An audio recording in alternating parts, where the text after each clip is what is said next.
FIFA ప్రపంచ cup చివరి అంకానికి చేరుకుంది. ప్రతిష్టాత్మక ఫిఫా ఫైనల్లో defending champion అర్జెంటీనాతో Spain తలపడనుంది.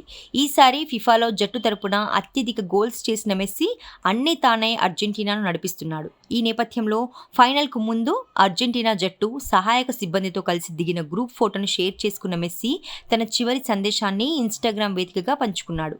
FIFA tourney ఆద్యంతం తనకు అండగా నిలిచిన సహచర ఆటగాళ్లకు, కోచ్, సహాయ సిబ్బందికి ప్రత్యేక కృతజ్ఞతలు తెలుపుతూ ప్రత్యేక లేఖను రాసుకొచ్చాడు. ఈ ఫిఫాలో ఫైనల్ చేరే క్రమంలో కేవలం విజయాలు మాత్రమే కాకుండా జట్టు ప్రయాణం కూడా తమను గొప్పదిగా నిలబెట్టిందని మెస్సీ తెలిపాడు. ఇన్ని సంవత్సరాల మా ప్రయాణంలో అత్యంత ఆనందకరమైన విషయం ఏంటంటే మేము టైటిల్స్ గెలవడమే కాదు, ఈ ప్రయాణంలో ఎన్నో అనుభూతులను పొందాము. అర్జెంటీనా జట్టులోని ఆటగాళ్లతో కలిసి రోజువారీ పనులను పంచుకోవడం, కలిసి పోటీ పడటం, కష్ట సమయాల్లో అండగా నిలబడటం, ఇలా ప్రతి అడుగును మనస్ఫూర్తిగా ఆస్వాదించాం. నా ప్రయాణంలో అండగా నిలిచిన సహచర ఆటగాళ్లకు, సహాయక సాంకేతిక సిబ్బంది, అర్జెంటీనా దేశ ప్రజలకు ప్రత్యేక కృతజ్ఞతలు. ఫిఫా టైటిల్ గెలుస్తామా లేదా అన్న సంగతి పక్కన పెడితే ఇప్పటికే జట్టుగా మర్చిపోలేని, చెరిగిపోని జ్ఞాపకాలను చరిత్రగా లిఖించుకున్నాం.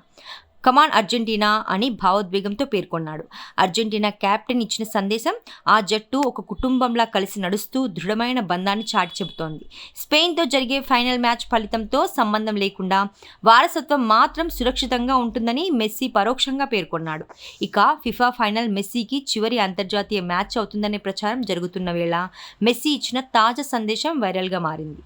ఫైనల్కు ముందే ఇలాంటి సందేశాన్ని ఇవ్వడం వెనుక మెస్సీ తన రిటైర్మెంట్ విషయాన్ని పరోక్షంగా వెల్లడించాలనే అభిప్రాయాలు వ్యక్తమవుతున్నాయి.